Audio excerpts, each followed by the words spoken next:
Hey guys, welcome back to Think Beautiful, the channel where I discuss Meghan Markle's debacles.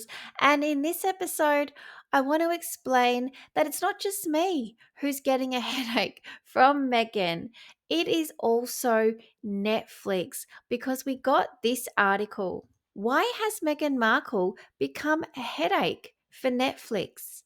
Now, I could give you so many reasons why. I mean, where do I start? Is it her voice in general?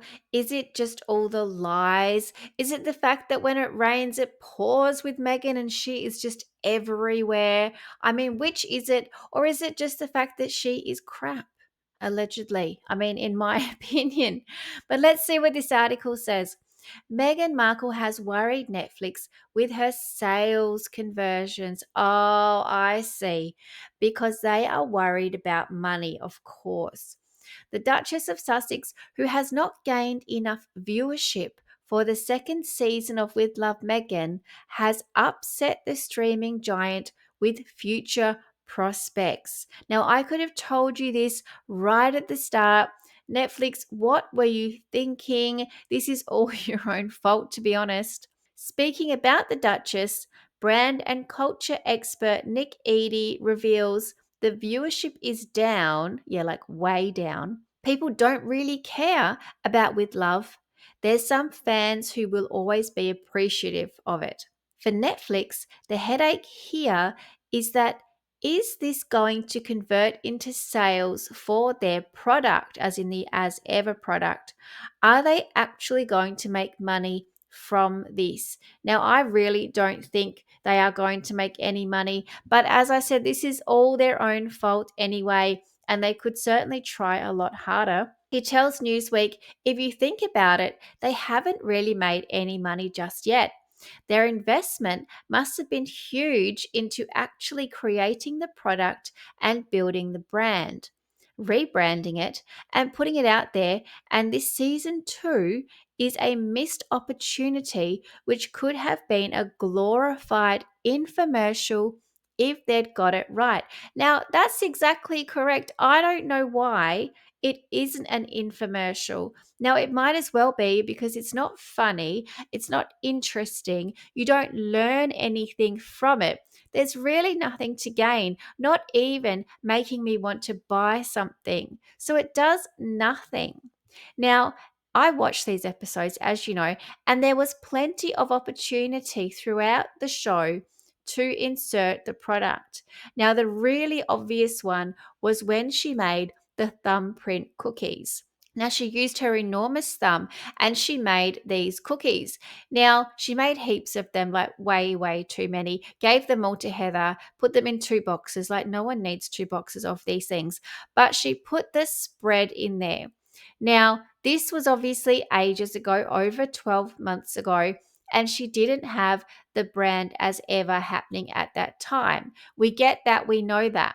But they could have edited it in, surely, because goodness knows there were so many vocal edits throughout this show. Now, it did show this kind of jar. It looked exactly the same as this. It just didn't have a label. Can't they do something with that? Can't they add the label, or can't they even flash it up on the screen or something? I don't know. Put some kind of link to take us to go and buy it. I mean, obviously this flavor is not available. It says coming soon. I'm not sure I believe that. I don't believe anything Meghan Markle tells me, but there was just zero tie-in and it was completely obvious. Now, instead of watching the products and understanding how we can use what she actually has available on her website to make whatever she's making on the show, instead we had to watch her doing crap like this, putting her fingers up a chicken's butt. Now, I didn't need to see this. I didn't learn anything, as I said, but this was a total waste of Netflix airtime. Netflix maybe tried to fix this post production. I'm not sure what this was really all about, but these press boxes went out, and you guys would have seen a killer Relaford Gould received one of these. I did another video on that. Now, at first, I thought this was, I guess, a merge of the two brands, but when you look closely, It's really not at all. So, everything here, the box, the wooden spoon, these little napkins or coasters, whatever those embroidered bits of fabric are all marked with Love Meghan. So this is clearly paid for by Netflix and it's trying to promote the show. But they have thrown in two as ever products, which you would think would be a good thing. But let me show you, this is also a miss because the recipe card at the back there, as you can see, is a recipe for thumbprint cookies. Now, I'm telling you, it says thumbprint cookies because there's zero chance that you would know that. It's very hard to read, looks like another language, too many swirls. Who knows what is going on? It's not calligraphy. I don't know what you call that. It's just scribble, I guess, just a mess. But when you read the ingredients for this thumbprint cookie, all right, nowhere does it mention that you use the cookie mix. Now, the cookie mix is included. Wouldn't that be how you would make these? Wouldn't you think that would make sense? Yeah, but no, they missed the mark again because this recipe card tells you to go and get flour, go and get sugars, blah, blah, blah. So, absolutely, this is from scratch. What a ridiculous recipe card when you're putting it in with the products. Like, tell us to use the products, for goodness sakes. Now, this article goes on. The expert then went on to suggest the only reason Meghan got to launch a second season was the fact that it had already been shot, of course. It is a problem because obviously they filmed it back to back. If they had done two separate seasons, they could have done a lot of product placement with her As Ever brand, but obviously, when the show first started, they didn't have any products. So you would see her using some flower sprinkles, or you would see her drinking a glass of rosé, but you wouldn't actually attribute that to As Ever. So there isn't crossover here. That's why there is a massive problem. Now, I will say one thing about that comment. He's correct. There's no crossover. But what I will say is that it's not an excuse that the products weren't ready when they shot it, because there is such a thing as editing, and there were so many edits in this show. So you could have just added some to push the products and it would be worth your while, you would say.